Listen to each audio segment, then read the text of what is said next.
আসসালামু আলাইকুম। Our learning চ্যানেলের পক্ষ থেকে সবাইকে স্বাগতম। আশা করি সবাই ভালোই আছেন। আজ আমরা পড়ব বাংলা লিপির উদ্ভব নিয়ে। চলুন শুরু করা যাক। প্রথম প্রশ্ন, বাংলা লিপির উদ্ভব হয় কোন লিপি থেকে? উত্তর, ব্রাহ্মী লিপি। বাংলা লিপির উদ্ভব হয় যে লিপি থেকে?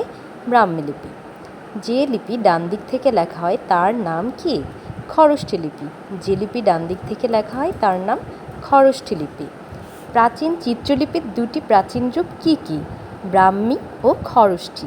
প্রাচীন চিত্রলিপির দুটি প্রাচীন রূপ হচ্ছে ব্রাহ্মী ও খরষ্ঠী। ভারতীয় মৌলিক লিপি কোনটি? ব্রাহ্মী লিপি। ভারতীয় মৌলিক লিপি হচ্ছে ব্রাহ্মী লিপি। বাংলা লিপির গঠনকাল শুরু হয় কোন আমলে? সেন আমলে। বাংলা লিপির গঠনকাল শুরু হয় হচ্ছে সেন আমলে।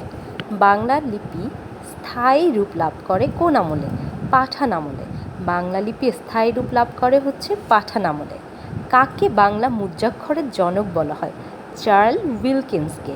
চার্লস উইলকিন্সকে বাংলা মুদ্রাক্ষরের জনক বলা হয়। চার্লস উইলকিন্সের নির্দেশনা অনুযায়ী বাংলা অক্ষর খোদাই করেন কে? পঞ্চানন কর্মকার।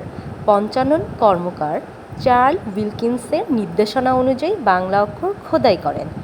বাংলা লিপির রূপ কয়টি ও কী কী? তিনটি, সারদা, নাগর ও কুটিল। বাংলা লিপির রূপ হচ্ছে তিনটি। কী কী? সারদা, নাগর ও কুটিল।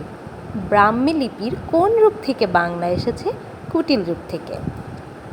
ব্রাহ্মী লিপির কোন রূপ থেকে বাংলা এসেছে? কুটিল রূপ থেকে। কোন সম্রাট তার অধিকাংশ কর্ম ব্রাহ্মী লিপিতে লেখান? সম্রাট অশোক। কোন সম্রাট তার অধিকাংশ কর্ম ব্রাহ্মী লিপিতে লেখান? সম্রাট অশোক। ধন্যবাদ সবাইকে। আমাদের চ্যানেলটি যদি ভালো লেগে থাকে তাহলে লাইক এবং সাবস্ক্রাইব করে পাশে থাকবেন।